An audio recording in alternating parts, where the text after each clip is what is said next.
May I welcome all members, officers and invitees to the Safer Communities Overview meeting. And just to confirm, as a council, we welcome the use of Welsh language within our public meetings, but I can confirm that I have not received any notification or requests to use Welsh today. Therefore, the meeting will be conducted in English only. As a reminder, may I remind you that this meeting is being webcast. Therefore, can I ask that you turn off or put your mobile phones to silence and ensure you speak clearly into the microphones. For our invitees' information, in case of a fire drill, please follow the signs to exit the building, and obviously you're strongly advised not to use any lifts. Can I also remind all members to sign the attendance register if they haven't already done so, and confirm if there's any apologies been received? Yes, Chair, we've received apologies from Councillors Neil Waite and Ron Burnett. Thank you for that, Chris. Could I ask members if there are any declarations of interest that they declare them now? I am on the Planning Committee. Would that make any difference? Thank you, Councillor Parish. No, in my view it wouldn't, because we're sitting here now as an Overview and Scrutiny Committee, and the idea is to review the suggestions from officers and give recommendations as opposed to make any actual decisions, and therefore I don't see there's a difficulty, and the same will apply to you, I think, Councillor Taylor, won't it?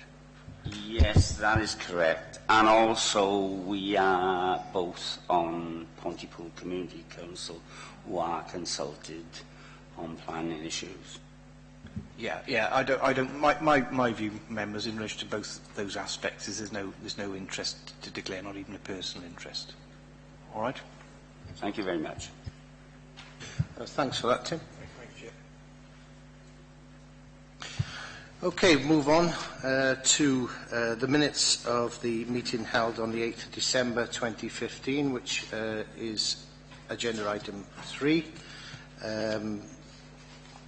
Just to remind members, these minutes relate to the development of the new local housing strategy. Please could I ask members to scan through the minutes for accuracy and confirm that the minutes are an accurate account of the meeting. We'll go through it page by page. Page 3.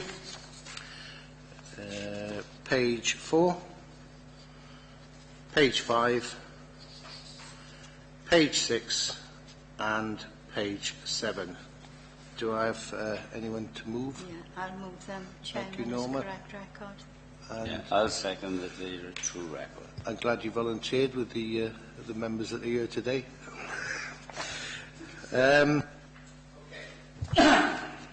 It's now over to Chris for the action sheet. Chris, could you update members on any actions? Certainly, Chair, the recommendations from the previous committee were sent to the relevant executive member, and they have been circulated to all members who should have received those. Yeah. Thank you, Chris. Okay, move now on to the main focus of the meeting, which is agenda item 5. The review of third-party speaking rights at Planning Committee. Present today we have Norman Jones, who is the team leader for applications. And the purpose of this report is to give members the opportunity to reflect on the current third-party speaking rights process in relation to planning. Norman, would you like to introduce yourself? Yeah, afternoon, members, Chair. Yeah, I'm team leader. Team leader for applications in the development management team. Obviously, the members were of my role in planning committee, and obviously we've prepared this. This report has been prepared for members to scrutinise. Do you want me to introduce the report? I'd just like to thank you for the report in advance. It's very comprehensive, but it is a specific topic. Yeah. And I do appreciate the input from pre-scrutiny from Norma. I have no experience on planning as a committee member myself, but it was invaluable, and I'm pleased with the pre-planning, that I'm now much more informed on the procedures and all the points that we're going to cover. But yes, if I can invite you to give your overview. I know members have read the report, but your overview on the most salient points of the report. Thank you, Chair.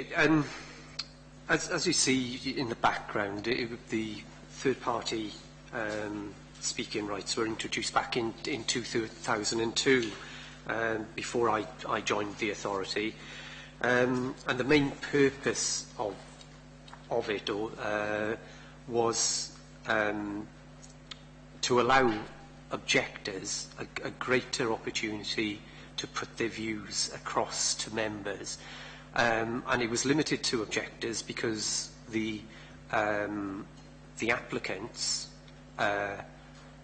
would have the right of appeal in terms of a refusal. However, objectors, as the legislation stands, do not have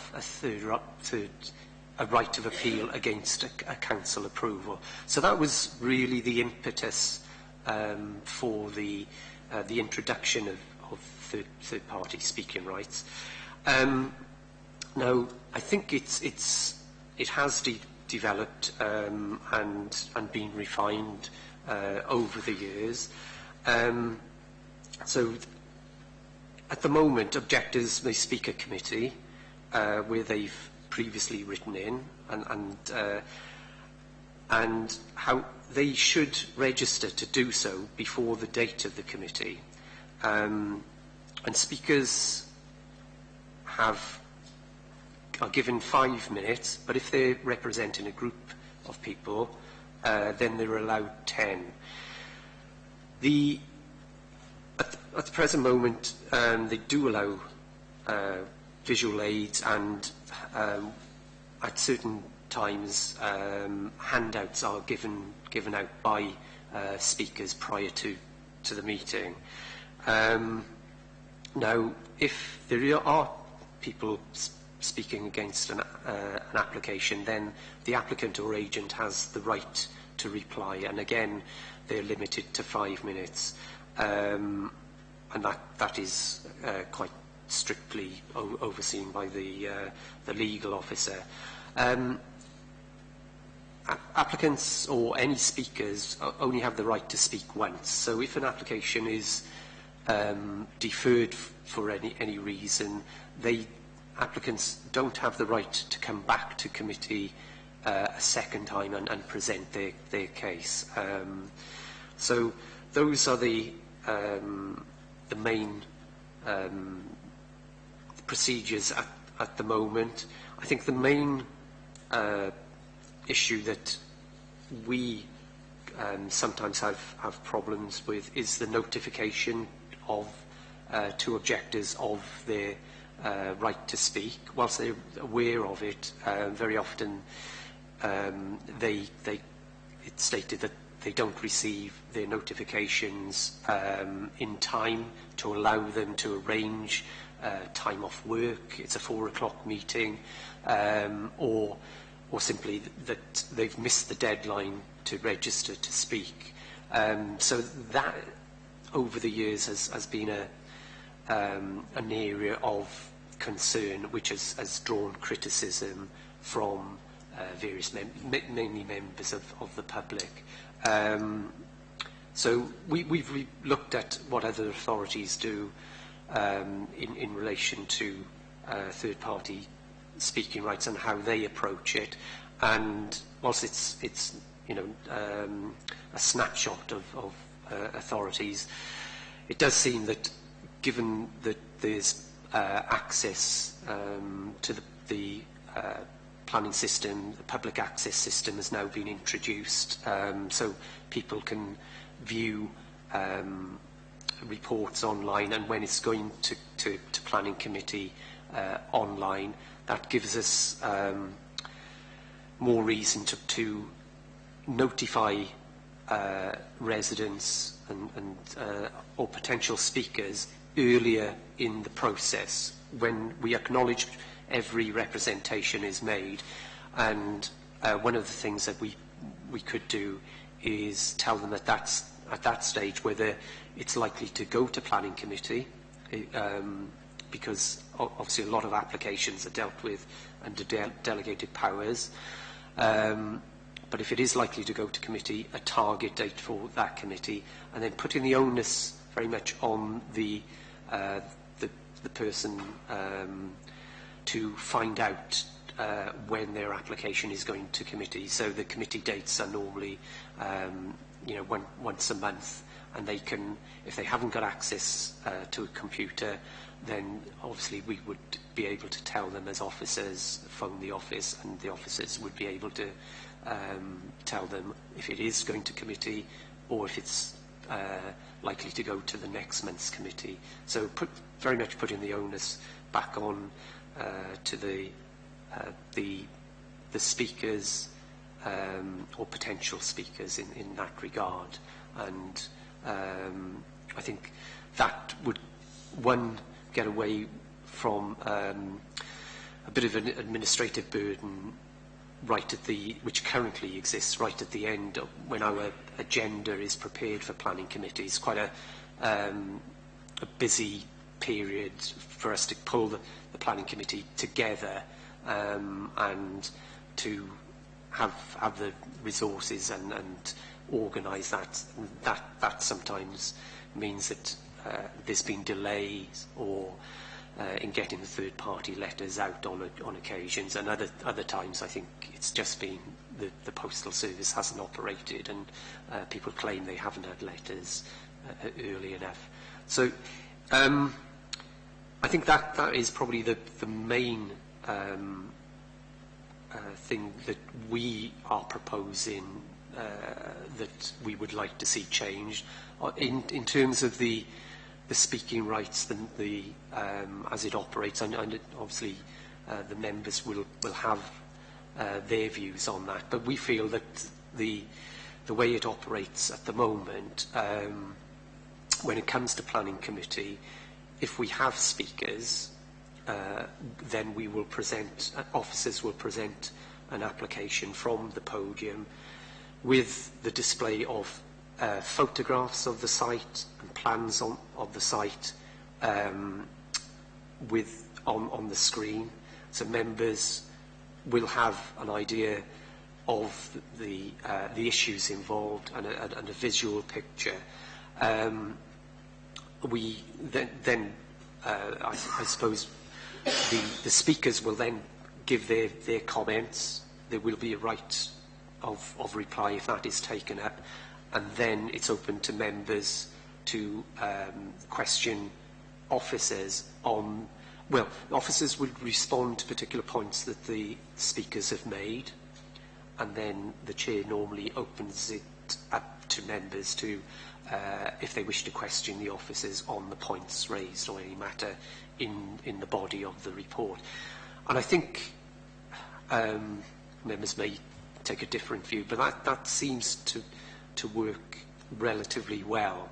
The amount of time that is given to each speaker in 5 minutes, I don't see that as being a major problem. Some authorities limit them to 3, but I think that is would be too restrictive. 5 minutes seems to be okay. Some residents run over slightly, but others don't take up the full allotted period. So I suppose it just depends on how experienced they are in terms of public speaking, etc. But I don't see a major problem with that, and obviously on more contentious applications which bring in a lot of objections, I think we would look to nominated speakers, and they would have 10 minutes then. So I don't think there's anything that we would propose that would be different within the committee procedure when it comes to committee. At the moment, there is this question about handouts or visual aids, and this is something which give us concern, because we don't know what material will be introduced and before the planning committee, and I think it's up to officers to give a comprehensive presentation, which we attempt to do on the applications which we think merit it, without taking out too much committee time. There's always that balance, but the late presentations by the speakers through the media presentations, I think that does give us potential problems in trying to review that beforehand. We wouldn't have seen that beforehand, so that would be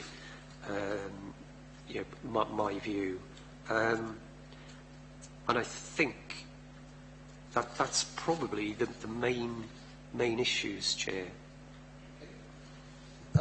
Thank you for that. It's really welcome. And there was, before I put questions to members, because I just want to refer to what you said at the beginning.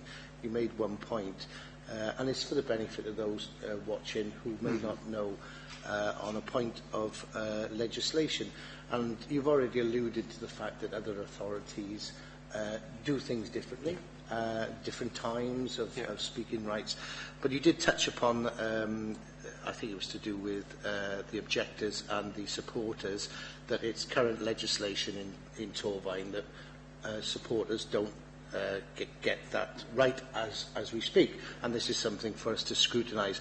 But when you say legislation, what I wanted to clarify was it's not actually government legislation. No. It is up to Torfaen to fine-tune how they wish to act as a committee, a planning committee, and what rights people can have. So it is down to legislation within Torfaen and not a national that's correct. I apologies if I misled you on that. But you didn't mislead me, and obviously with yourself you knew what you were saying. But for those watching, they might think that we can't change things because there is a legislation. No, what I was referring to, I think, was the third. If an application is refused, then the applicant has the ability to appeal to the Welsh Assembly Government. However, an objector doesn't. Yeah. And that is something we cannot. No. Yeah. Appreciate that. Yeah. And are you happy with that? Okay, so this is the point where we, obviously, you've given your overview of the report, and for members now to ask questions in relation to that report, and we've structured it so that that it makes some kind of flow, whereby the first part of the questioning is to do with you specifically on your planning applications. We've got a few questions in that area. The next topic is suggested scrutiny activity, which is what you have already pointed out. And it is a specific subject. It's not something you can, we're going to talk all afternoon about, but it will make a difference with the scrutiny suggestions that hopefully that come in agreement with the committee today. So, but at this point now, I'd like to remind members of what we're actually we're here for, which is what's been asked of the scrutiny committee is to consider, when coming up with their recommendations, members have been asked to review the current process for third-party speaking rights and suggest ways in which it can be improved by taking into consideration key questions as contained within the report. And, planning committee within Torfaen has been going a long time, and, we fine-tuned it to, it was last scrutinised a while back, and now is the opportunity for us to look at other ways where maybe other councils are doing it better, and suggestions, and try at the end of today is to come up and make it even better than what it is now, because I know that the committee are actually satisfied, but there is things that they feel that could be it could be inputted that could make the flow and the procedure of planning committee even better than it is today. So, Norma, I don't know if you want to start off the questioning with the first part is to do with you as a team leader. Thank you, Chairman. Within point 5.9 of the report, it says that the same as 5.3 of the Council's Constitution, onus is placed on the objector to find out if and when a particular application is due to be reported or come to committee. Have you received many complaints? Because you did say in your introduction you do have complaints about that. Sorry, Chair. We've gone beyond that procedure. We've actually, in terms of the what the Constitution says, that the onus should be placed on the objector to find out when a particular application is due to be reported to Planning Committee. It's been the practice, and I think it was the practice for many years, that we have notified objectors when the application is going to Planning Committee. So in effect we've created a bit of a rod for our own back, because it has been the practice, certainly since the time I've been here, 10 years, that we've gone beyond what the Constitution stipulates, and that is where the problems have arisen. You know, it's occasional problems, it is, but they do crop up on a fairly regular basis in terms. So that really is how we operate at the moment, not strictly in line with what the Constitution says. So what we are proposing by putting the onus back onto the people who make representations at an earlier stage in the application process, we are suggesting that we fall in line with what the Constitution requires. So your objective in doing so is to actually show more fairness and openness, and you're being seen to be fairer. I think clearly we've gone beyond what the Constitution requires, and it's the that practice which has caused the most difficulty, because everything is crammed right at the end of the process in terms of getting the agendas out. The people say they don't receive the letters until late on in the week that they should be registering to speak, and so that has been the main area of criticism.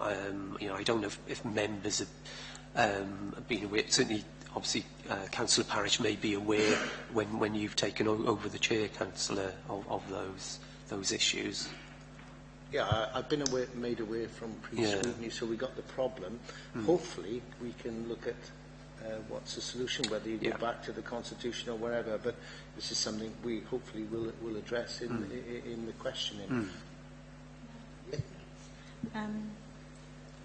You have online facilities, obviously, to contact people, but the people who don't have computers, you know, can't access this facility.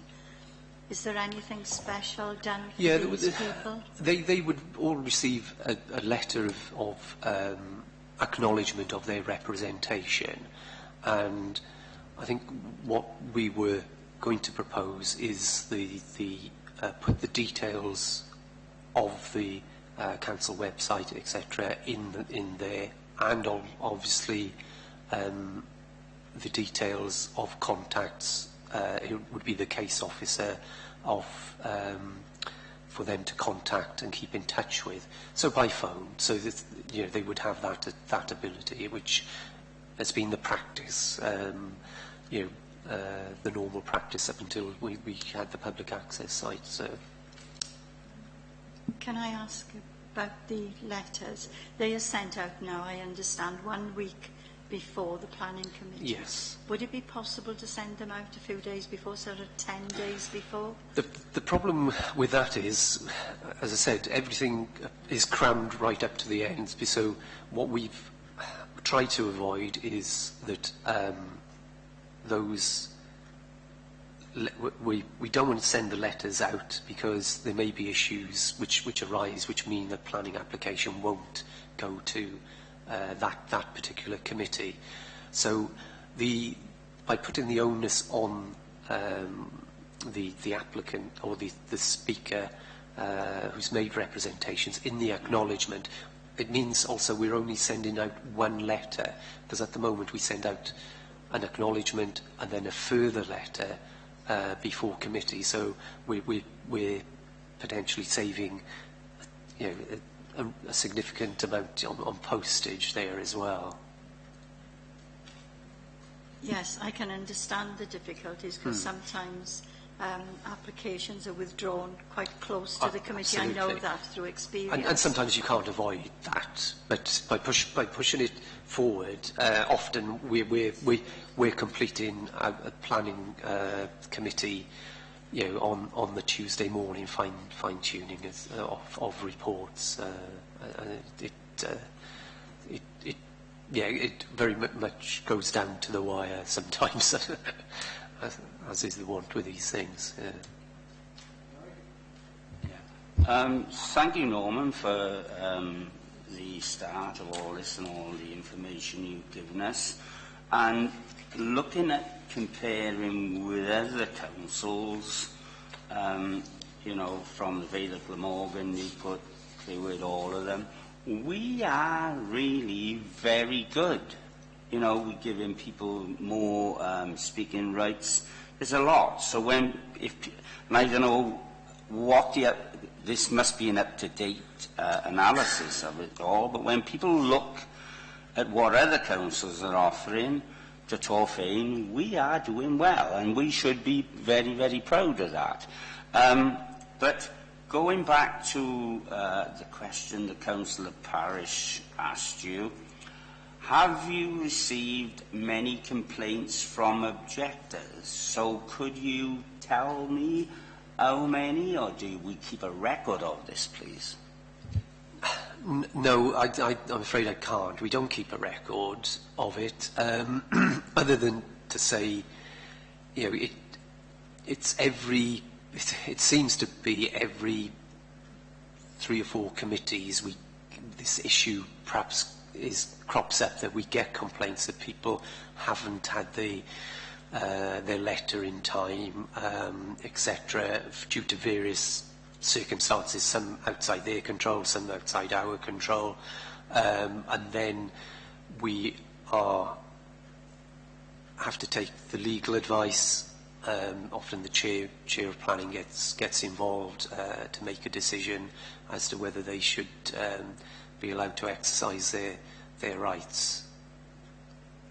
Because one of the things, obviously, we've got to, in those circumstances, we have to be mindful, to be fair to the applicant, in terms of giving them enough time to respond if they consider that they weren't going to speak, if it was a recommendation for approval, and all of a sudden they have to find or come forward with a presentation themselves. So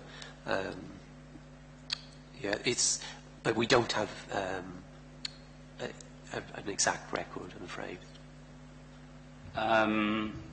Could I say, Norman, wouldn't perhaps this be, I know it's going to be a time-consuming thing, but it should be in the public domain for the public, that they can know how many complaints have been received to this authority?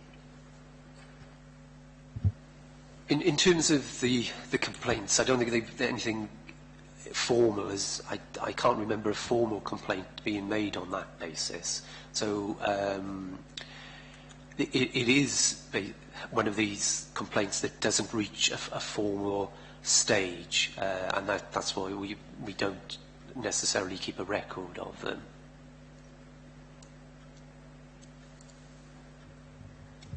I can agree you're there, Norman, but when we got to be, we are being judged with other authorities, you know, I don't know whether if I rung, or a member of the public rung another authority and said, right, could you give me details of how many complaints you've had, whether they could tell us. Perhaps they're in the same boat as us, but I still think that this information should be calculated so that the public can know, and if they got to go somewhere else and say, well, right, you know, Torfaen have had so many complaints, they can tell us, but Plain Gwent can't. I think with complaints procedure, we have a complaints procedure, and you also have FOIs, and if you wanted to put an FOI in and ask how many complaints a particular authority, I think that, you know, you have to wait through the time scale to receive that information. But I do want to pick up on one thing that you pointed out, which was the fact of comparing with other authorities. And I know you alluded to the fact that we do things good here, and you know, we give people more time. That can not necessarily be a good thing. I have an open mind on this after bow to your superior experience on the planning committee and yourself, Norman. But we do, as it's seen on paper, give generally overall a lot more leeway. And sometimes it's a rod for your own back, use your own words, Norman. And I have an open mind whether, for this committee today, to scrutinise that with your experience, that you might need to bring things in or let things out. But you say you've let the rope go on one particular issue, and it's caused, you know, a lot of work sometimes. Sometimes. Yeah,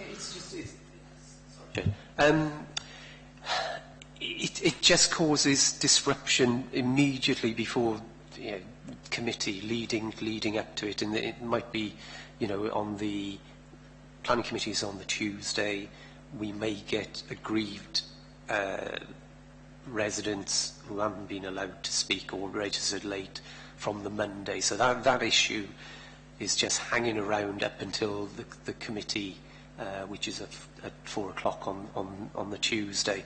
So it's trying to set out a clear role, procedure,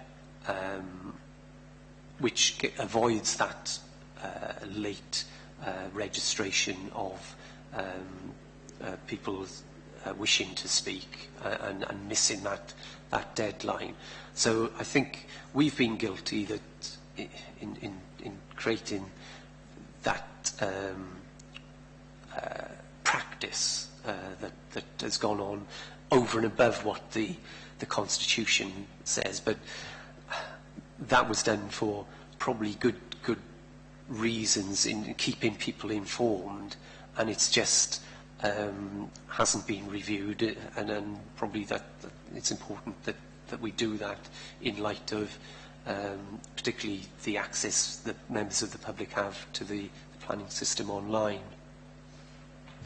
Thanks for that, Norman. And what I want to do now is just come back to the question that you originally put forward, because we can deal with this. With the recommendations from yourself, and it's already been touched on, can we go a couple more days for the letters to go out? You've answered that question, but are you happy the way it is? I know it's causing you work, even with 7 days, but would you like to see it, you know, shortened or as it is, or...? What we would do is not send them out a second letter out. We would give details in the acknowledgement letter, which goes out almost on return of the representations that are made, and then the onus is firmly on the member of the public to find out when that application is likely to go to committee. The acknowledgement will indicate if it is expected it's going to be dealt with as a delegated matter, so it won't go to planning committee. If it's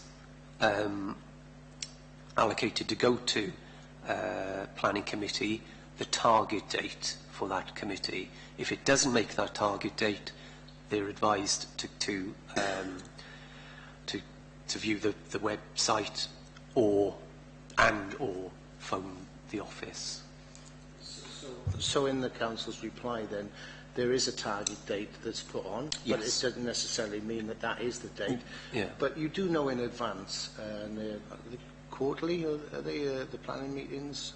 No, monthly. Monthly, right? So you know the dates well in Yeah. advance for the year. It comes up on an Yeah. outlook. So therefore, on that letter, even though they're not going onto the computer, which is in the domain of Torvine website, it usually has the agenda as and when you know it, and etc. etc. Then they have the target date, but if they aim for that, that's their target. Failing that, they've already done the preparation, and the next one available will be the one after. Yeah. It's Yeah. quite simple, Yeah. really. But those Yeah. dates, at least 2 or 3 dates, go on the letter, or is it just the target date? It would, well, we haven't formalised that, but we could look at that in terms of it would be the target date, and we could go for another 2 or 3 months in give a date of subsequent committees. But if they're monthly, and they're usually on the same day of the week, at the same time, then really all you need to put on... I think they are fairly regularly on the... not always, but... But if there's any change, only inform them that there's, until otherwise notified it is actually... Any other questions within the first section? No, I think that's, yes, I think it's all been answered. Yeah. Go on to the next one.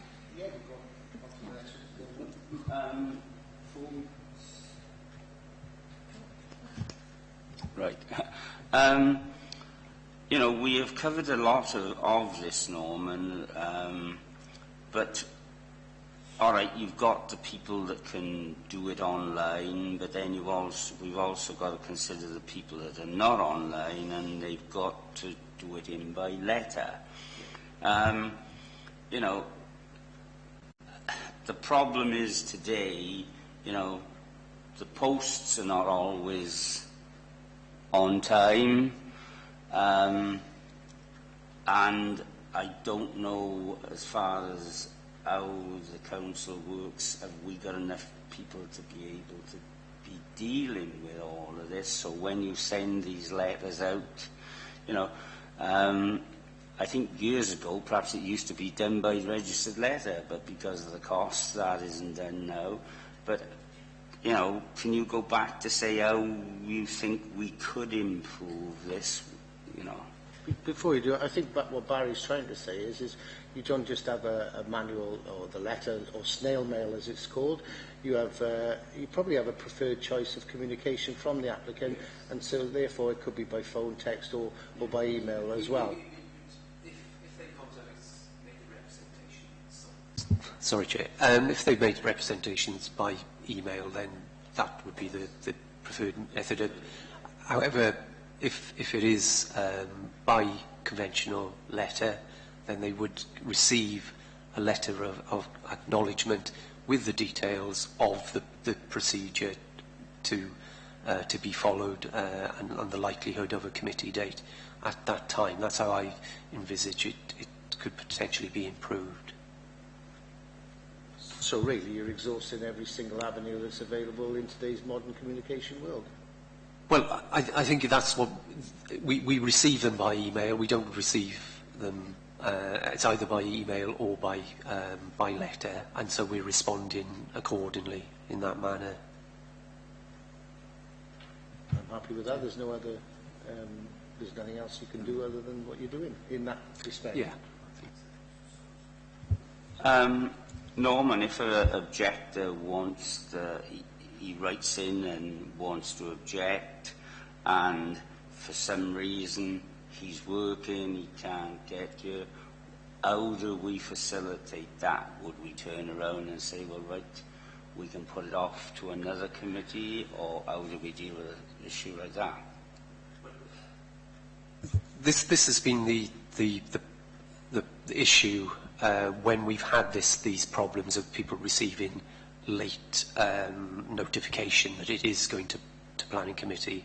By bringing that notification forward, then people should be able to make arrangements, if they so wish, to speak either themselves or they get representation to do it. You know, we've had in the past, and again it depends on, I suppose, the objective. If they've got the resources, they've employed planning consultants. We've had solicitors here speaking on behalf of objectors to planning applications. So again, we have to consider the applicant. He wants his decision. He would have a right of appeal if it's delayed, a determination is delayed, so that there is a consequence for any delay in the determination of a planning application. So I think with these potential amendments to our notification procedure, it reduces the potential criticism that you've alluded to, Councillor. If you are an objector, and obviously you can ring up and do a bring up in your diary and say, right, a week before, I'll ring council and I'll ask them how, you know, if the meeting's going ahead, if it's the subject I'm going to object on, so they can actually find out over the phone. You probably do a little security check or whatever, or no need for that really, but they can ring up, can't they? Absolutely, yes. They can ring up, and normally they would be put through to our administrative staff, and they would check with the case officer or myself, really. So so they would get a response. I think you've answered that. You happy? Yeah. Yeah. Norma? Right. I know speaking rights really are for the objectors, but you have put in number 1 of your report, should supporters have speaking rights? What do you think of that? Well, I noticed that Blaenau Gwent allow us supporter. I think if an application, I don't think it would happen very often. Normally, the person, the applicant, would have the right of reply, and I think that is potentially enough. However, I suppose if there's a question mark that the applicant doesn't feel able to speak or present, of whether a single supporter should take the place of the applicant to speak in favour, he would almost be, by default, be acting on behalf of the applicant in giving a right of reply. What I think would be difficult to justify is to allow a supporter plus the applicant to speak, because obviously they're going to speak in favour of it. I agree with you with that. I mean, the applicant has to have a right to speak, or their agent. Yes. And it works quite well. But sometimes, when we have a lot of objectors, I feel that the applicant looks very lonely. Do you know what I mean? He or she, you know, seems to be overwhelmed, you know, by the objectors, because, as we know, objectors can be quite, I don't know what the word is, overbearing on times, you know. Yeah. You know, they're angry about things. And the applicant hasn't done anything wrong, actually. So all they've done is submitted an application. They've got all these people sort of against them. And I think sometimes it would be nice for them to have somebody speak on their behalf. But I do agree with you, it would be few and far between, because people don't come forward to support things. They only come forward to object to things. Absolutely, yeah. So I don't know, you know, how, you know, we get around that, really. You know what I mean? Personally, I think, listening to what everybody's saying, my feeling is that I take on board what you say, that the actual, any supporters are actually endorsing the applicant. And as it currently stands, my overview is that each speaker has 5 minutes. So you get the applicant, and you can have up to 4 objectors, unless it's somebody who's representing the street, and he will have 10 minutes. So either one person representing the objectors has 10 minutes, or 4 objectors can actually extend to 20 minutes. It's not difficult. Now, if you've got the applicant, and I take on board what you say, any supporters, and you're not going to be inundated with this, but the objective is actually to show fairness and transparency at planning. If you classify the applicant as a supporter and allow a further 3 supporters maximum, that then balances the books with a maximum of 20 minutes per side of the argument. Are you with me on that? So you've got 4 objectors, can do 5 minutes each. The applicant and 3 supporters will be 20 minutes. So therefore, you're restricting, instead of saying, right, if you've got 4 objectors, you can have 4 supporters, you do take it, he is going to be, all supporters are actually on the side of the applicant. So therefore, what you don't want, you want to avoid, is for every, going forward now, and this could be on a trial basis, I don't know, but if you have the applicant who thinks, I'll get 3 of my friends here to support me, or 4, as many, and that's what might happen. So you're saying, right, it's 20 minutes on each side. So you've got, on one application, mind, you've got 40 minutes. So you don't want to give 4 supporters. I think I would suggest a maximum of 3 supporters plus the applicant. Yes,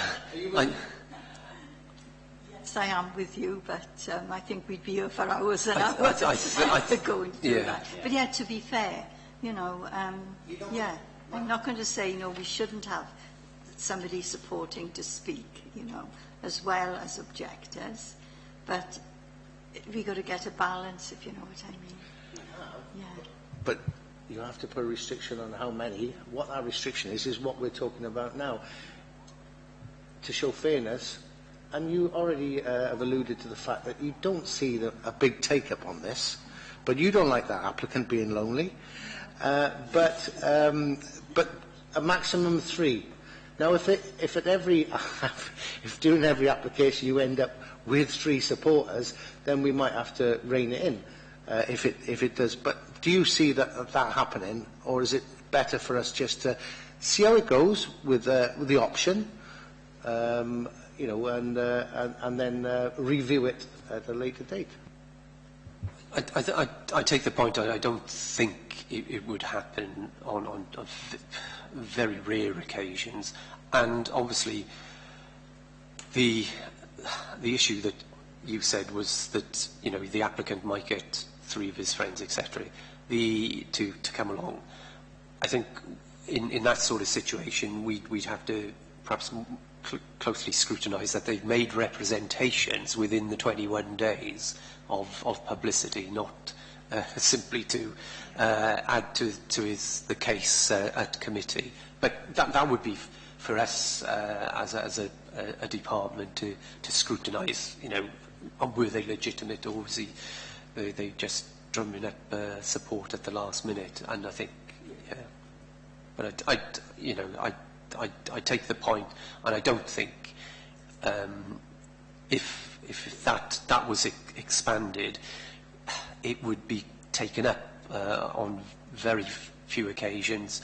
But clearly, obviously, Councillor Parish has mentioned the amount of time that Planning Committee, and I suppose what the chairman wants to avoid and members want to avoid is a repetition of the same arguments coming from speakers, and that's why we ask.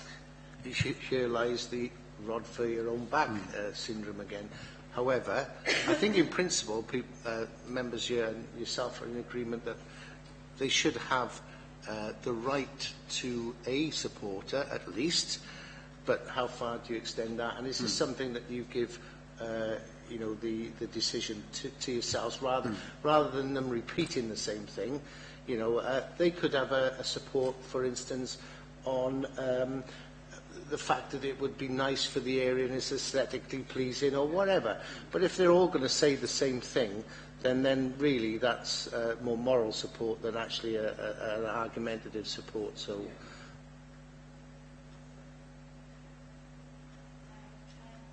I mean, Norman has said the objectors have to object right at the start of the process. You wouldn't get supporters coming in at that stage. And to be fair to both sides, they have to come in at that stage, really. Do you know what I mean? And that's where the problem lies. It's not a problem, it just means that that's why you don't have supporters, because they're not, first and foremost, they're not allowed to, under the current... no. So therefore, if we have to disseminate that information and the fact that they can support, but they have to do it in the timelines of everyone else, the objectors, or right at the start. Otherwise, they can't come in at the last minute and support, but they have to have registered their support, or whatever you want to refer to it as, from the beginning in the same time frames as the objectors. Is that what you're saying? Supporters don't come in at that stage, you see, so, you know, it's difficult. Yeah, they don't, because they can't at the moment, but if they knew they could, and don't forget, it's the applicant will know the procedures, because you you give them a copy of the Constitution and what the procedures are from the start, then it will be all down to our scrutiny today, that would be implemented, and he would know that from the start. And he would also know that there's no point in getting any supporters in late in the game, because he should have done it at the beginning. Can I just say, the people who come forward to object, right, they're the objectors. People do not come forward to support. They don't. People who don't come forward to object, you can assume that they are all supporters of it, if you know what I mean, in a way. But that avenue of pleasure is not open to them, is it? No, but what I'm saying is, first and foremost, we've got to agree to, whether you want or not, you know, it's for the committee to agree. First and foremost, the first question is, would you allow supporters to speak? And if the answer to that is yes, then it has to be written that their level of support must be initiated from the very beginning, if they want to. And that will be clear then from... Sorry, Chair. If they make representations, then we don't distinguish in the acknowledgement letter whether they make whether they're objecting or they're supporting.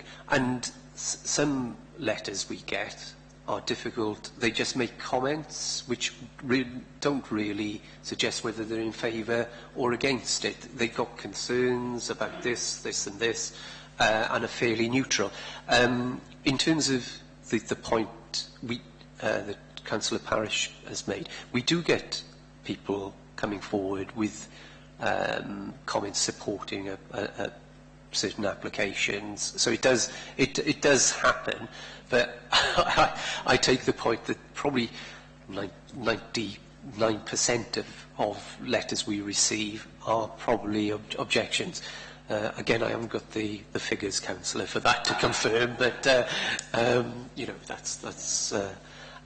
But what I would say that obviously we're reviewing the third-party speaking rights, but going back to the original introduction of the third-party speaking rights, it was on the basis of allowing objectors to put their points of view to members, because they didn't have any further right of appeal, whereas clearly somebody in support of it can support at the appeal stage. Their letters of representation would go forward at the appeal stage.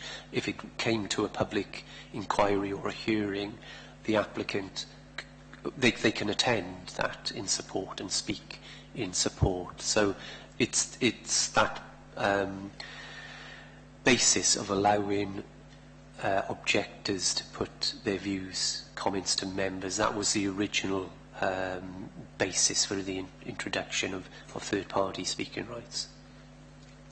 So, in theory then, if what you're saying is supporters under the current system cannot stand up in a planning application in the initial phase, if it goes to appeal, support can come in then at that stage? clearly their comments, their written comments, can be taken into consideration and would be taken into consideration. However, in terms of representing or pursuing their support of it, then that it would be open to them to do. Their letter of representation would, that they made their comments on the original planning application, go forward to the planning inspectorate. They can add to those if they so wish, and if it comes to a public inquiry or a hearing, then they can again at the discretion of the planning inspector speak at those hearings or inquiries. So, in the initial phase, and with the appeal, it looks like that the supporters and objectors don't meet until the appeal stage in the current system. Yeah, that would be the case in a forum at the local authority stage. So they don't actually meet, and however, the comments that have been received, they are all reported. You know, if somebody thinks that a building or a development would be good for an area, let's say somebody was putting a creche into a new building or something like, into an old building, somebody might say, oh, that's a good use, it's a community use, etc. You know, however, we may get loads of people saying this is going to cause traffic chaos for the area, and we may be recommending refusal on that basis. You know, just to take a hypothetical situation. So, however, their comments that and the benefits that they see from the proposal would be included in the report which members received, and members would be able to pick up on that, and we would be presenting those to members in our presentation. I'd like to think we give a balanced view. I see, so really they are actually written support rather than oral. You are talking specifically about speakers' rights here now, and for them to get up, which you can actually persuade people sometimes better if you do give them that option to orally have that right to speak. You know, it might be better, it comes across. And therefore, if the decision is swung by somebody who's given a fantastic speech in view of support, and a completely different reasons to the applicant, and it swings the committee because they've been given that option, could that still go to appeal with the objectors then? If the decision is approved by committee, having given speakers rights, and they've come across really well, and they've got different reasons to the applicant, and they've approved it, does that buck stop there? Yes, yeah, it does, and that was the basis that whilst the applicant has a second bite of the cherry in terms of going to appeal, if the objectors were unsuccessful in persuading planning committee or officers in terms of delegated powers, then they don't have that opportunity. So they're only that's effectively their only shot. We get threats of challenge of judicial review, but that is to do with procedure and making effectively an unlawful decision. So, and it was on that basis that we allowed objectors to speak, because really, once the planning decision is out of the door, then there is nothing they can do to, in most circumstances, to stop the development going ahead.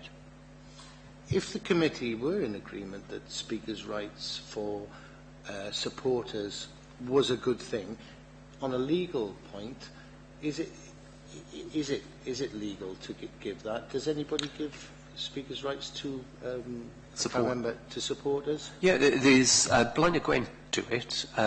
So there's nothing I don't think that would be illegal. That we can, it could be opened up. There would be nothing illegal to do that. Councillor Parish, do you still feel that they should have that right to speak or not? It could complicate things. And perhaps we ought to leave it as it is for now and see how it progresses. And a decision made later, if it's borne in mind, would a supporter have made any difference to planning applications? Because, there's officers and members. We listen to it all. But at the moment, perhaps we ought to leave it as it is. The other alternative is to go on a trial with just one and see what, because it's 5 minutes and the likelihood of the take-up is pretty slim. But to have it in there, what you are showing from the revised constitution and all that is that they have got that right. At the moment, they have no right to speak, but by having a right, I think is a thumbs up for the council that you're allowing a supporter. He's not going to be alone, and you didn't like that. And so, by restricting it to one, if it's a success, then you might reconsider. But at the moment, you're not going to see progress if he doesn't have that opportunity. I hope I'm not causing headaches for you if that's what the committee agree. But I think we'll have a chat about it after and see where we go from there. Okay, Barry. Yeah. Sorry, Norman, and I'm not trying to catch you out. I'm looking at the question that was read out, and it was read out. One of the improvements which you want members to consider is to carry out notification of speaking rights and procedures earlier on in the process. And then it goes on, how do you plan to do this? As you already stated within your report at the time, you find it difficult to inform objectors in advance of the meeting. So, I'm getting into sorry, Norman, it's not a catch question, but you were saying there you find it difficult to inform objectors in advance of the meeting. I think, because of the system that we've operated in terms of notifying third parties the week before planning committee, that has meant that everything is crammed up. They don't receive the letters, or so it's claimed. We get people coming to us and saying this is unfair, etc. They haven't been able to organise time off and make the meeting. So what we would intend to do is to notify them as soon as they make representations in the acknowledgement letter. So we notify them of the likely committee dates, where they can get the information from, in terms of the public access provision now, and the contact details of the officer and the department. So by doing that, we would be there'd be a number of benefits. I mentioned we're sending out two lots of letters at the moment. So there would be a saving there. It means that there'd be a steady flow of the administrative function, rather than having it crammed up right at the end of the process when we're trying to get the agenda out, and that's sometimes the concentration is on finalising the reports to go into the agenda, knowing how members scrutinise things, and we need them robust and correct. So there's benefits in doing that, and by notifying the residents earlier in the procedure, it also gives them the opportunity to, if they feel aggrieved by anything and they feel so passionate about something that they wish to speak, they can get things organised in advance. So I see that as being beneficial, and it's more in line, well, it is in line with the what the Constitution says we should be doing. The only thing I would say, have we any ideas on time limits on it? You know, when you start to send your letters. No. Unfortunately, we have got normally a planning application would be dealt with within 8 weeks. So if it's a controversial one, let's say, that would be a major application. So there'd be 16 weeks there. However, that would potentially run for more periods of time. So the onus then would be of giving sufficient detail in the acknowledgement letter to make people aware. If things were, I suppose the danger of things is that we go, let's say, a 12-month and then bring it to committee. Now, whether we make different provisions for those applications that run on for a significant amount of time, that we re-notify people, that again it would go against what the Constitution says we would do. But that might be something that in terms of keeping people informed of the progress might be something that we do consider, or we just leave it and as it is, that people can phone up and find out the progress of the application using the public access system and phoning the office. Thank you for that, Norman. I know we've spoke about people are aware that there's 5 minutes for a speaker, which we'll go into, but with the amount of people allowed to speak on an application, are you happy with it being at 4? Because it's only objectives at the moment, isn't it?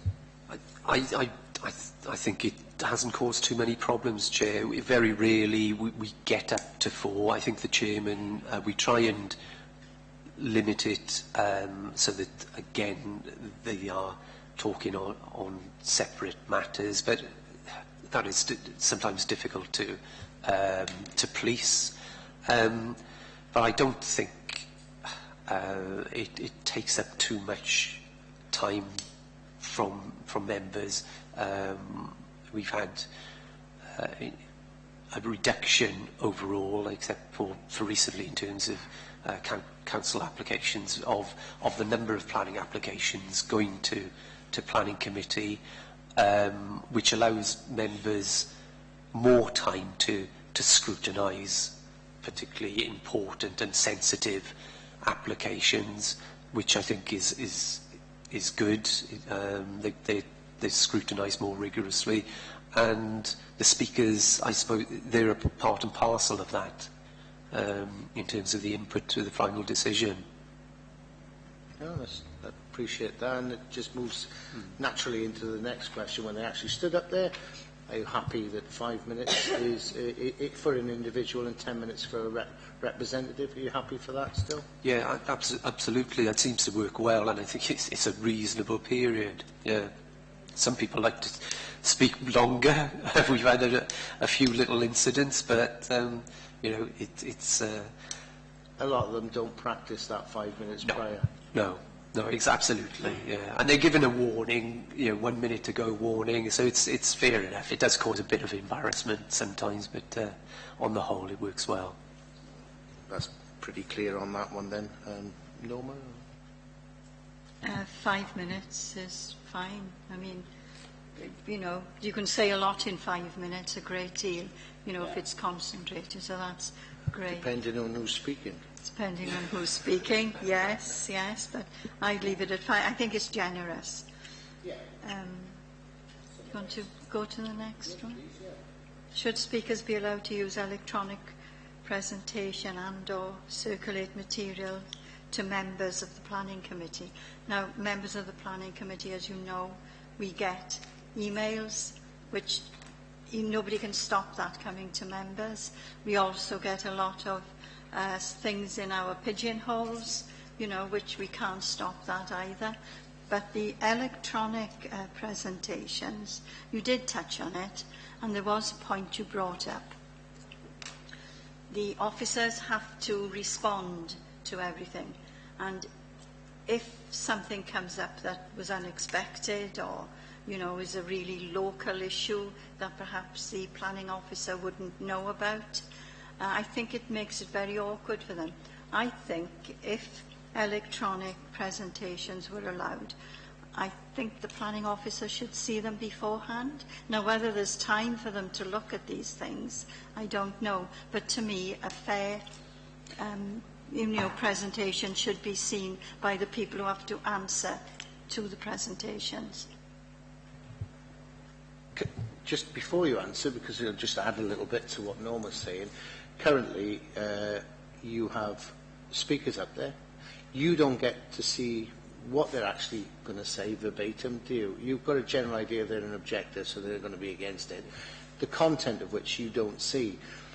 With electronic, there is a way that the council can protect this, because you don't allow their use of their own equipment. I would say if it was electronic, what we're talking about here is a memory stick or a CD or whatever that goes into the laptop and in effect then goes onto the big screen. But the way to see it is that it has to be virus checked before it's put into council equipment, and I think that's the opportunity, which we must have virus checked, otherwise you can infect the network, is that at that point you can probably vet the content or material. And at the end of the day, with electronic material, that person only has 5 minutes, whether they're doing it through electronic presentation or whether they're doing it speaking from a sheet. Yeah. Yeah. On electronic presentations, whether we like it or not, you know, the computer and electronics are the thing of the future. We're not going to get away from this. But, you know, as the Chair said, the problem you've got with this is it going to be compatible with council equipment, and again there is a lot of time going to be having to be used up to do this, because you know we have all been to meetings where somebody comes along with a presentation and all of a sudden, you know, even in this chamber we've had it. It doesn't work, it doesn't go right, you know. So if somebody wants to do this, I think that they should put into the planning department a lot more time to make sure it's right on that day. This is the old thing about sending it in advance. At the end of the day, human error or equipment error is a factor, and if they turn up and they were relying entirely on an electronic presentation or whatever, then they're foolish, because they should have a backup which is a printed version of that presentation, and they should be able to give that orally within their 5 minutes. It can have a better impact, a better effect, you know, like marketing, where you're actually using on the big screen, and it can be a bit more wow factor. Add a bit of music, put a video in, but you only got 5 minutes at the end of the day. I think, yeah, I take the point that when a speaker comes in front of planning committee, we don't know whether they're going to stay strictly to what they've made their initial representations on. However, I think the difficulty in scrutinising the presentation is that officers would have to make a decision that everything is in that presentation is consistent with their initial representation, and some letters of representation have multiple issues, you know. So the danger would be that the presentation would introduce matters which we as a department haven't picked up on, and then that could justifiably mean that the applicant, if the committee go against make a decision contrary to his, refuse it, may have grounds for reviewing the decision, or, you know, possibly genuine grounds for complaint. That's a difficulty in terms of us doing a further scrutiny of a presentation, and albeit 5 minutes may not sound a lot, but then it's the we're effectively authorising that presentation as being consistent with their representations, and I could see that being for potentially an area of difficulty. You know, yeah, if Tim was here, then he might have a view on that. Other authorities, are they... Let me just check that. Sorry, Chair. Oh, we're not, are we, at the moment? So most of them know. All of them know, except us. Except us. Yeah, so you allow it? It's been done on an ad hoc basis, really. Again, we haven't really considered this. I think it's come up, and in the past we've allowed handouts to be seen by members, you know, and they're presented to members immediately before committee. We haven't seen that. The applicant hasn't seen that. Members may be influenced by that. Obviously, the information should be in the public domain 3 working days before the planning committee. So what we may potentially get, if not a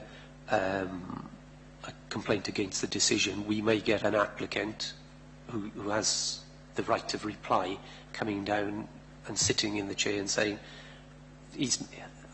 that person's made different points.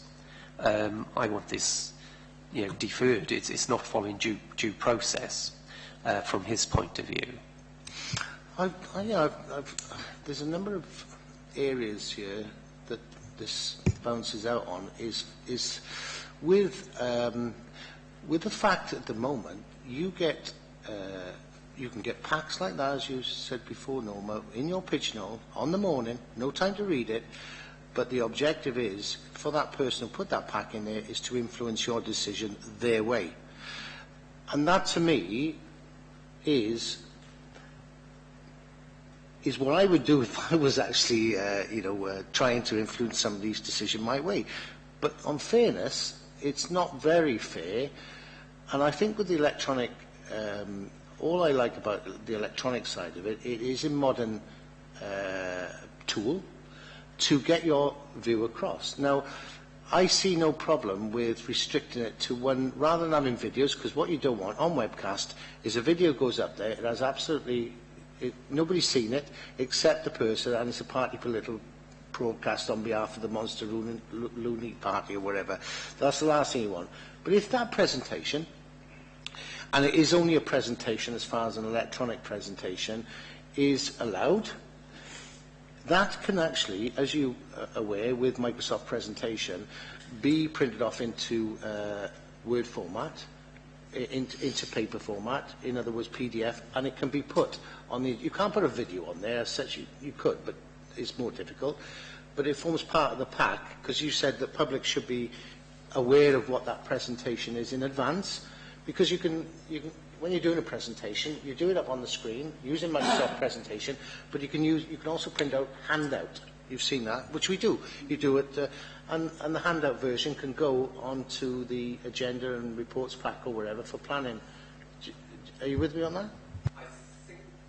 I think I am, and however... If that's given in advance, then you're fully aware, unlike the bit of paper or the pack that goes into the members' pigeonhole on the day, on the other side of the coin, then you're given that well in advance, and everybody can read that. They might not even have to look at the presentation, but the impact that they're trying to achieve, I think, with the electronic tools that's available, I think that's just one step in the right direction, allowing them just Microsoft Presentation, if that's what they want to do. I take the point. Obviously, I've made the point in terms of the potential challenge. What in terms of the actual procedure that you're suggesting, I don't know how that would operate, but it would put a further burden on the planning department to implement that. We haven't got any administrative staff, in terms of allocated to the department, in terms of the ABS. So I'm sort of would have concerns of how we actually implement that physically in terms of resources. In terms of time and resources.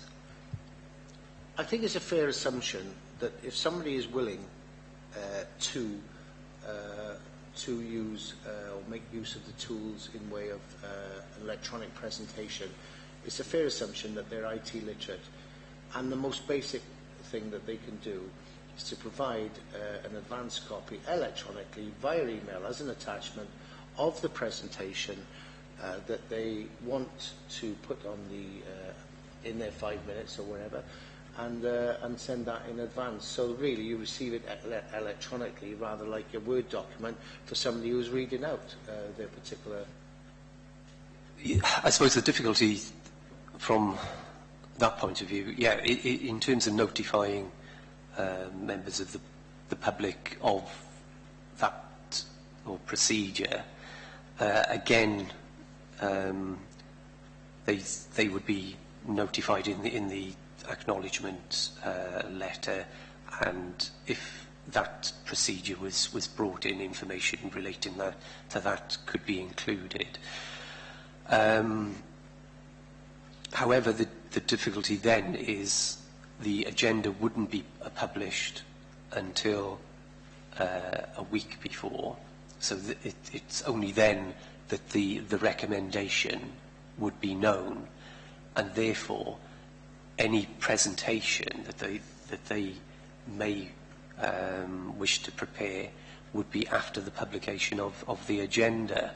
So it's sort of fraught with that I don't see as difficult. I'll tell you why. It's because when you go onto the agenda for council, for full council, you'll have the agenda, you'll have the reports pack, and you'll have a link then to members' questions, which don't come up till the last thing, and public questions, and they're all different. There's just another link within that, and I think we have the facility to do that, and to add that on after you've done the agenda. It doesn't have to be included within it.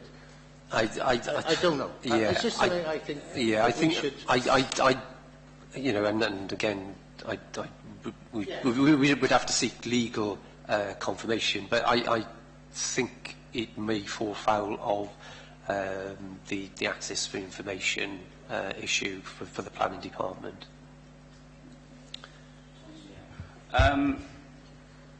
Only looking at the question, Norman, the question said, should objectors be allowed to use electronic presentations?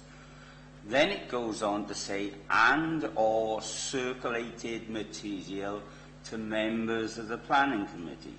Now, the first part, I've got nothing against them using electronic things, but I don't believe that objectors should be circulating stuff. Pardon? Sorry, it sounds from what Norman's saying, and I'm sure you're on planning, you can't stop them, but what you're probably saying then is that they should be ignored and not accepted. Is that what you're saying? Yes, if they've got any objections, it should go straight to the planning committee, not to members, because that can be seen as trying to influence members. You know, you should have a fair and open mind, and whatever is done goes through the proper procedures, and then you come to the planning committee with an open mind. I can see bubbles coming out of Councillor Parrish's head. Yes, she has. I think she has an opinion. I'll leave it to you. Gloves off for the planning committee. If you want me to comment on that, I don't see how we can stop it. Do you know what I mean? Yeah. People email us and they will give us letters in our pigeonholes, and it's up to the member whether you want to be influenced by it. But I mean, I think we should read everything, keep an open mind. You know, I think we're overcomplicating things with this electronic, thing, because when people get in touch with planning, all the points they're objecting to are in the report, all of them. It wouldn't be verbatim of what they're going to say, because we have no idea what they're going to say when they turn up. But it should be it is always in the report. So to have links to go into other things, I don't think that's necessary myself. You know, usually when they bring electronic things, it's photographs more than words. You know what I mean? They can sit there and explain it, but it's photographic evidence. I think they'd want to bring, and I mean, loads of people bring photographs and they're distributed to the committee before we start the meeting. That's allowed now. So I think we're overcomplicating things, really. Okay, I was referring specifically to presentations, but what you're saying with photographs, that's usually the applicant, I would imagine, is it? No, the objectors. Oh, yes, yeah. Yes. So they're currently using it. Yeah. I think that the point, again, not on an irregular basis, you might get objectors who don't wish to speak, or people who are speaking, and they'll give a further information around. They'll hand it to the committee clerk, and it'll be distributed around to planning committee members. Now, sometimes that might be 10 minutes before the meeting. We haven't seen it, and sometimes it's difficult to scrutinise. And I think that is the potential problem that we have in terms of the late scrutiny. They might bring in different issues which aren't included in the report, and then it potentially leads to criticism or a deferment. You know, that if there's a genuine issue that they bring to us before the meeting that hasn't been investigated fully, then we invariably defer it as officers, or suggest to the chair that we defer it, and planning committee don't discuss it at that meeting. So I sort of agree with Councillor Parrish's views. You can't stop people contacting members directly, but that is outside the confines of the planning committee. Within the committee, I think it's incumbent on us to be very careful and, take a rigid line. It's safer for committee and the council in terms of the decision-making process. That's how I feel about it. Do you have to declare if somebody sort of emailed you personally before, in advance of a meeting, to try and influence? I don't know. I don't know how it works. There'd be an awful lot of reports if we had to, because we get an enormous amount of emails. Yes, yes, yes. Okay. Yeah. And when they send it once, they send it to all. They use that one and all.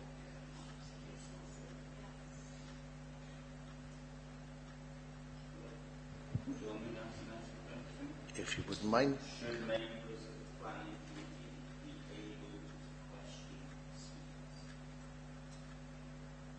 Yeah, for the benefit of the chair, obviously at the moment the speakers are given 5 minutes. The points that are raised by the speakers, the officers will respond to the points that are raised after both speakers have spoken. In terms of members questioning, I think again that is potentially fraught with difficulties. Firstly, you may have a speaker who's come along to object to a development, significant development in their area. They may not be used to public speaking. However, they feel passionately about that, and some people are very worked up about that. And I recognise that members keep an open mind before the debate. However, there's a danger that a particular line of questioning or may cause a situation which would be difficult to control in terms of verbally. So that would be a something, and I suppose it's the difficulty of the speaker in terms of different qualities. You may have applicants and agents who are well versed to presented to planning committees and dealing at public inquiries in terms of aggressive questioning. Not that members are aggressive, but that situation seems to be, I suppose, almost weighed against the objector.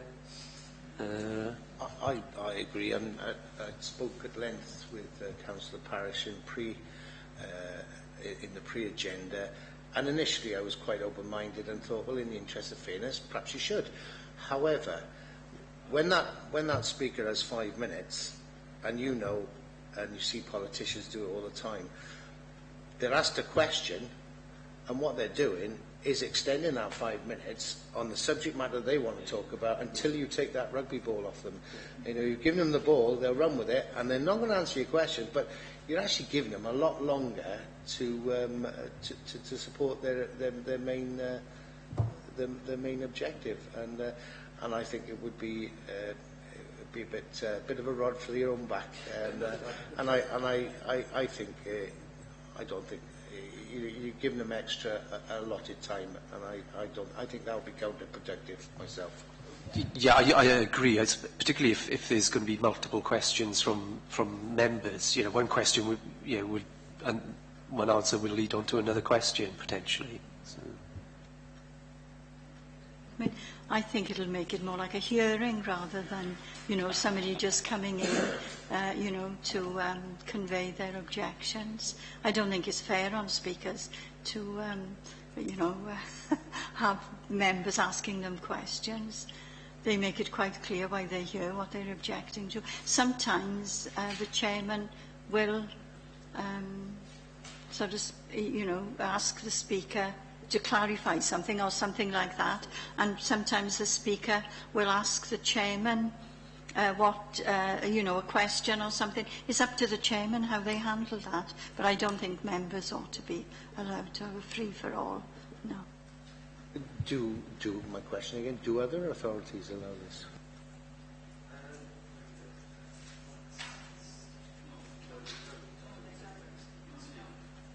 And that might be the reason why.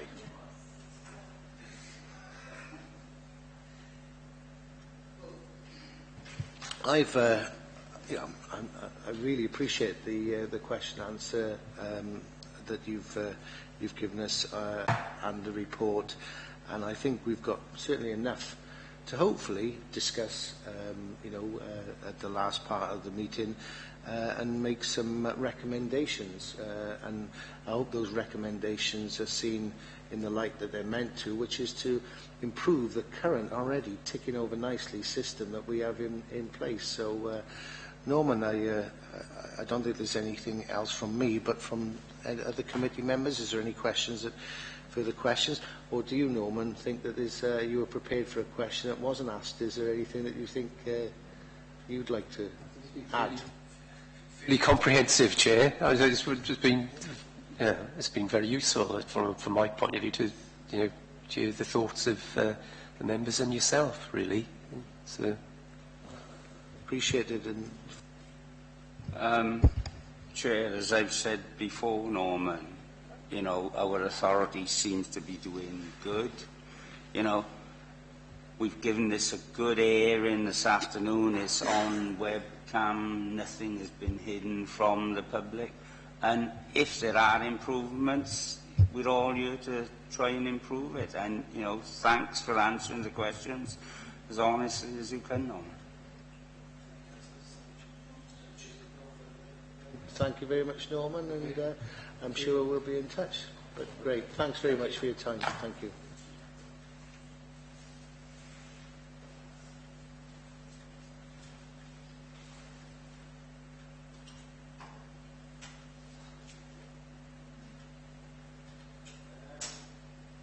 So, on to the next part. We've heard what Norman's had to say, and I think we've had an ample opportunity and we've had a good question and answer session there, and a lot has come out of it. And it's for us now to look at what we're actually here for, which is to scrutinise and to look at improvements, review the current process for third-party speaking rights, and we now, between us, have to perhaps go through those questions again and firm up what we believe to be the way forward. And suggest ways that we can improve the existing procedures. So I invite members for their thoughts. Going on to question one, I think from we exhausted that one in so much as we're quite happy with, well, he's not happy, he says he's a rod for his own back, but at the moment there's no way we can extend that time to 10 days or whatever, and he gave the reasons why. So that for us, I don't know if everybody's in agreement, is to leave it at the 7 days.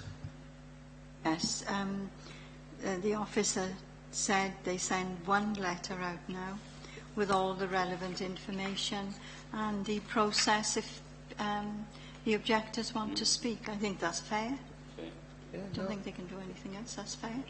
No, I agree with that. Are you happy with that one? With the letters and that going out, it was a suggestion raised that it could give them more notice because of the complaints they get, but 7 days is enough for them. It's towards the end of the planning application, just prior to coming to meeting, that everything comes to it comes to a head, and it is they are restricted on time. So the next one then really is quite a key question, and should supporters as well as objectors be allowed to speak? Did we agree to leave it as it is for the present? There was a few things that came out. If you'd like to summarise what the points we made. There was two main points on this, really. You sort of debated, or you insinuated that consideration to be given to notifying supporters their right to support a planning application and exercising third-party speaking rights within committee, similar to objectors. But I think Norman sort of swayed you on that, because he said the purpose of the third-party speaking rights is to allow objectors only to have their say, as they have no right of appeal at the moment. So So I'm not quite sure what you want to do about that now. It was obviously your concern was the loneliness of the applicant. So, and then there was a suggestion of we have to note the fact that when it goes from there, if it goes to appeal, then those supporters are heard, you know, and it's a much stronger. But what it means is, if we do decide, even one supporter, that one supporter might come across so well that he might get the planning application approved in favour of the... And for me, I still sit with the fact that I think if you just... There's two issues. One is allowing and being seen as a major change, really, for planning, and it could set a precedent. We'll never know till we try it to see if it actually works or not. The other issue is, do we feel it's going to cause much noise? I don't think so, and Norman didn't think so, because he said there's not many would take it up. Then there's the third issue, is how many do you allow? And initially I said 3 to balance the books, with the fourth being the applicant, and then you've got 4 objectors. And I think one in support, who might have different reasons totally for supporting the application.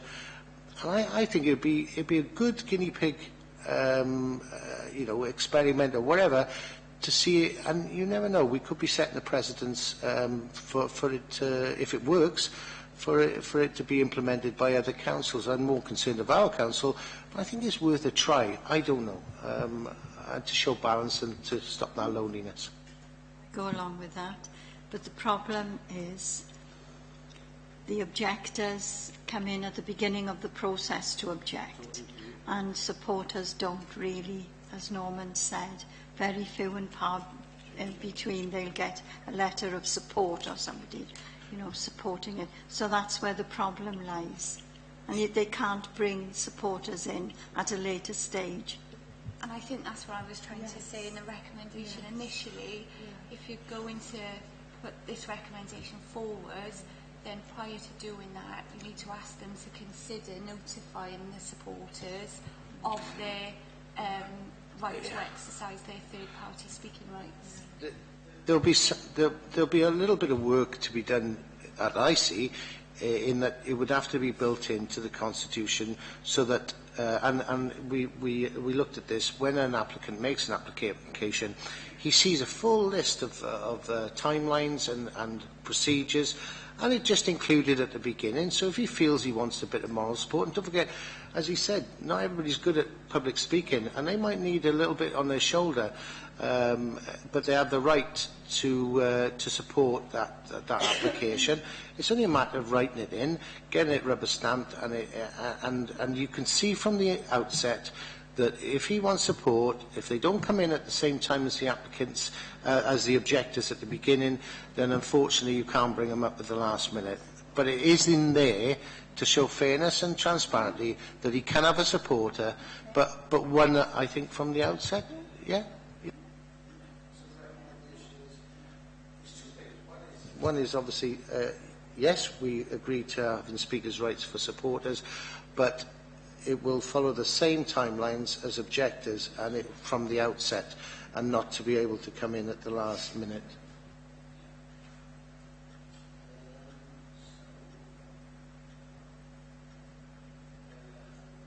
How and when should members of the public be notified of their speaking rights? Well, we've done, that's covered. Number 3 is covered, arrangements to register a year. How many people? We're leaving, well, I had the opinion that perhaps we're leaving that untouched at 4. Yeah? The length of time is generally greater than any other council, so we are much fairer than other authorities. Should objectors be allowed to use electronic presentations? My feeling, having listened to everything, was that you currently allow the photographs to be done, and as far as electronic is concerned, then that is acceptable, and we are the only authority that allows that. So we're setting a precedence with that. It seems to be working. Maybe in the future you might consider more complex tools like Microsoft Presentation, but at the moment, to show a small photograph of an area that's being talked about in planning, much better to have on the screen so everybody can see it, you know, and I think you know, that we leave it as it is. Finally, should members of the Planning Committee be able to question speakers, I think the general feeling was no. And I don't want to light the blue touch paper and run away because I don't sit on planning, and I think it should be left as it is, that they don't, and that's why probably other authorities don't offer that either. So I think if members, I think we've gone through. Is there anything I've missed? I don't think you've missed anything, but I think, you know, on the continued pages, the issues and findings and who should be entitled to speak, I personally agree with the report as it is. Would you feel the same as a committee member? I think they got it right. I echo that, and I think the recommendations we made today will actually serve to improve the way things are done, and hopefully it will be implemented. And so there's nothing further than for me to say other than the date of the next meeting, which is it's on the 9th of March 2017, 2 days after my birthday, if anybody... can I thank members, officers and invitees for attending and contributing to the meeting. And now I declare the meeting closed to the public and press.